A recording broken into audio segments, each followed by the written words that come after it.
ঝড় বৃষ্টি কাটিয়ে দক্ষিণবঙ্গের জেলাগুলিতে গরম বাড়ছে। আবহাওয়া দপ্তর বলছে চলতি সপ্তাহে 4 থেকে 6 ডিগ্রি তাপমাত্রা বাড়ার পূর্বাভাস রয়েছে দক্ষিণবঙ্গে।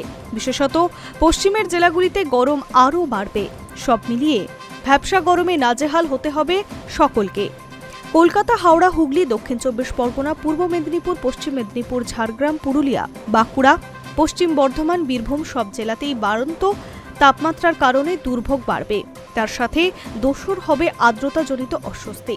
তবে তা সাময়িক, কারণ আরও দুদিন ভ্যাপসা গরমের পর দক্ষিণবঙ্গে শুরু হবে ঝড় বৃষ্টি। রবিবার থেকে দক্ষিণবঙ্গের বিভিন্ন জেলায় ঝড় বৃষ্টির সম্ভাবনা। বজ্রবিদ্যুৎ সহ হালকা থেকে মাঝারি বৃষ্টির পাশাপাশি জেলায় জেলায় ঘন্টায় 40 থেকে 50 কিলোমিটার বেগে বইতে পারে ঝোড়ো হাওয়া। তার আগে শুক্রবার হাওড়া, কলকাতা, উত্তর চব্বিশ পরগনা, দক্ষিণ চব্বিশ পরগনা, পশ্চিম মেদিনীপুর, ঝাড়গ্রাম, বাঁকুড়া, পুরুলিয়া, পশ্চিম বর্ধমান, বীরভূমে গরমে ও আর্দ্রতার কারণে হলুদ সতর্কতা জারি করেছে আবহাওয়া দপ্তর। কলকাতায়, হাওড়া, হুগলি, উত্তর চব্বিশ পরগনা, দক্ষিণ চব্বিশ পরগনা, পূর্ব মেদিনীপুর, পশ্চিম মেদিনীপুর, ঝাড়গ্রাম, পুরুলিয়া, বাঁকুড়া, পূর্ব ও পশ্চিম বর্ধমান, বীরভূম, মুর্শিদাবাদ এবং নদিয়ায় কোথাও বৃষ্টি হবে। আবহাওয়া শুষ্ক থাকবে সর্বত্র।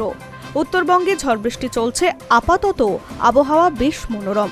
জলপাইগুড়ি, শিলিগুড়ি, মালদা, আলিপুরদুয়ার, উত্তর দিনাজপুর, দক্ষিণ দিনাজপুর, দার্জিলিং এবং কালিম্পং সব জেলাতেই শুষ্ক আবহাওয়া থাকার সম্ভাবনা রয়েছে। পাশাপাশি তাপমাত্রা এবার ধীরে ধীরে বাড়বে। Hi News network.